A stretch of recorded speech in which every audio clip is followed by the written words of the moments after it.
केले लो, सेब लो, अमरूद। वालेकुम सलाम जी। केले अमरूद सेब बेचने पे माड़े बंदे रेहड़ी जोगे पैसे नहीं है, छाबे जिन्ने पैसे होंगे छाबे ही लिया के बेच लीदा सौदा, जिन्नी अपनी गुंजाइश हैगी उन्हें लिया के सौदा बेच लीदा। कभी 400, कभी 500, कभी 600, कभी 700 रुपये लग जाता है। बस की करिए जी, गरीब बंदे है, मकान किराया है, की करिए फिर वक्त पास करना। बच्चों वास्ते रोटी तो कमानी है कि नहीं कमानी।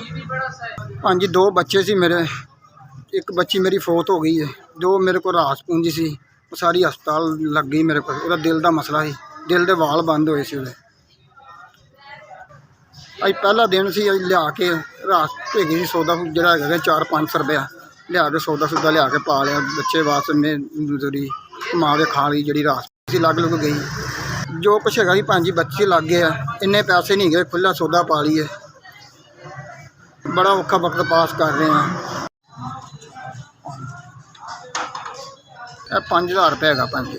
भैन जी 5000 रुपये है, जिन्होंने भेजे खुश रहे, बात रहे, जिंदगी रब इन्नी क लम्मी करे। गरीब बंदे वास्ते चलो मदद की सौदे वास्ते मेहरबानी उन्होंने। और जिन्होंने भेजे उन्होंने बच्चे सलामत रखे, खुश रहे, बात रहे, अल्लाह ताला सेहत देवे। जी गरीब बंदे की मदद की है, मेहरबानी उन्होंने रिज़्क च बरकत पावे, अल्लाह ताला उन्होंने सेहत च बच्चों की खैर करे, अल्लाह इन्होंने इन्ना क देवे कि झोलियाँ भर भर के देवे रब। मेरे गरीब की मदद की है।